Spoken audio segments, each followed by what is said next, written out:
Sa wakas, nakulayan na rin ang aming yearly family outing. Yung sa inyo ba, nakulayan nyo na? Ang ganda at syala ang nakuha naming resort. Ito nga pala guys ay Hardin Private Resort and Events Place. Located at number 25 Senyodosa Street, Barangay Mambog, Binangonan, Rizal. Tara, samahan niyo ako mag-ikot. Ito nga pala guys ang kanilang KTV room. Air-conditioned and very spacious. Kaya perfect sa mga ayaw mainitan at nagre-relax habang nagchichikahan. Paglabas mo naman ng KTV room, makikita mo ang bilyaran, kitchen area, and also the dining area. Ang ganda ng place, maliwalas at malinis. Then, eto na guys. Dito sa baba, merong 4 na bedrooms. So, eto yung room namin ni Jack. Come in! So guys, since dalawa lang kami ni Jack, dito kami sa couple room. Nga pala guys, lahat ng bedrooms dito may kanya-kanyang toilet and bath. Malinis at mabango lahat ng bedrooms, kaya makakapag-relax ka talaga.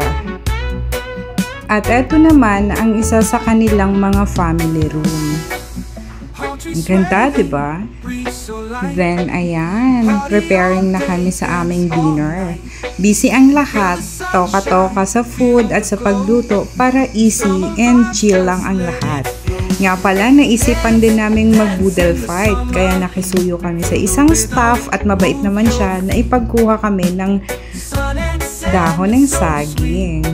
So, yan, ang daming food, ang sarap. Masaya at masarap talaga kumain, lalo na pag sama-sama ang buong pamilya.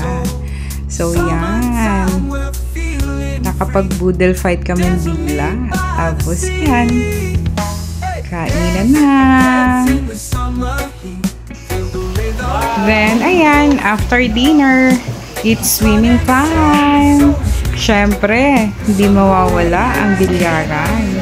Tapos, merong nagkakantahan habang nagchichikahan at syempre, hindi mawawala ang inuman.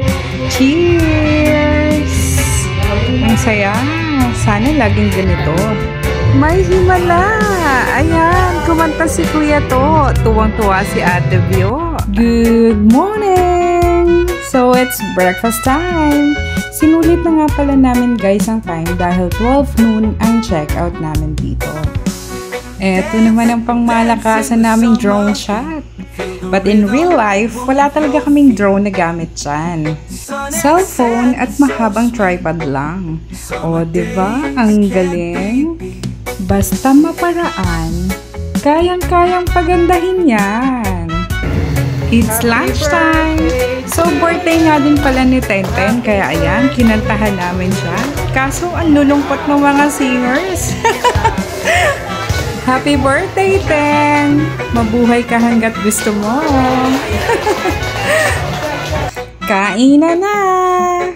Thank you, Lord, and thank you, Mama Mary, sa isang masayang bonding at sa magandang panahon na ibinigay niyo po sa amin. Sobrang nag-enjoy po talaga ang lahat. Uwian na! Thank you guys for watching and see you on our next vlog. Mwah!